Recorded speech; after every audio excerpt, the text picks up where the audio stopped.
एक बार बारिश के समय गुंजा की बेटी को तेज बुखार हो गया। 2 दिन हो गया, ना बारिश कम हो ना उसकी बेटी का बुखार कम हो।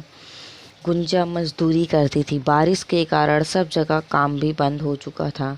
गुंजा के घर में खाने को कुछ नहीं था। वह पानी पी के जैसे तैसे गुजारा करती थी। उसके पास थोड़े पैसे थे, लेकिन वह अपनी बेटी की दवाई के लिए पैसे रखी थी। गुंजा के पति का देहांत 1 साल पहले हो गया था। उसे आज भी याद था।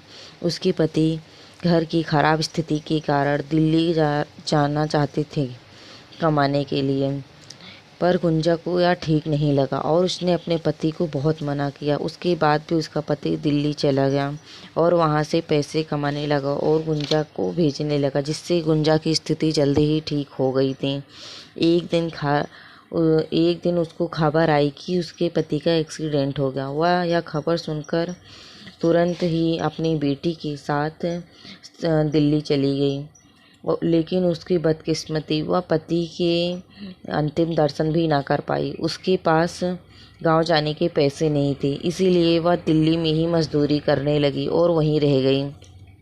एक दिन और अपना जैसा तैसा जीवन यापन करने लगी। वह यह सब सोच ही रही थी कि उसकी बेटी की बुखार तेज हो गई और वह जैसे ही दवाई लेने बाहर निकली, फिर बारिश होने लगी। उसके पास एक व्यक्ति कार में आया और निकला। उसका नाम अंगद था। वह गुंजा और उसकी बेटी को खराब स्थिति में देखकर उसकी मदद के लिए उसको बोला, आपकी स्थिति आप बहुत परेशान दिख रहे हैं, चलिए मैं आपकी थोड़ी मदद कर सकूं। गुंजा सकपकाती हुई उसके साथ चली जाती है। वह उसको अपने घर ले जाता है। घर में वह उसको पानी पिलाता है और पहले तो उसे पानी पिलाता है। तभी जैसे ही वह पानी लाने जाता है, उसको ज़ोर ज़ोर से चिल्लाने की आवाज़ आने लगती है। वह आगे जाके देखते हैं तो एक औरत जिसकी थोड़ी सी तबीयत खराब दिख रही, उसकी तबीयत खराब दिख रही थी। फिर वह औरत से पूछती है कि आपको क्या हुआ है। वह कुछ बोल नहीं पाती क्योंकि वह मानसिक रूप से बीमार रहती है। तभी अंगद वहाँ पे आता है और अपनी पत्नी की स्थिति बताता है। कुछ साल पहले तुम्हारी जैसे भी मेरी एक बेटी थी,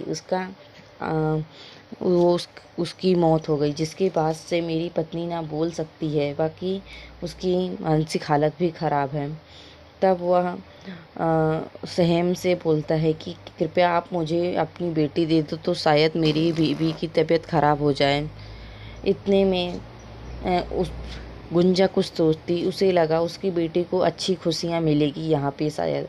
वह अपनी बेटी को वहाँ छोड़ जाती है और थोड़ी दूर बाहर जाते ही उसे ऐसा लगता है कि कहीं मैंने बहुत बड़ा अपराध तो नहीं की। मैंने मेरे पति की, मैं कितनी बेकार हूँ, मैंने मेरे पति की आखिरी निशानी भी उसे दे दी। वह वापस वहाँ पे जाती है उनके घर पे और देखती उनकी पत्नी अच्छी तरीके से ठीक हो चुकी होती है।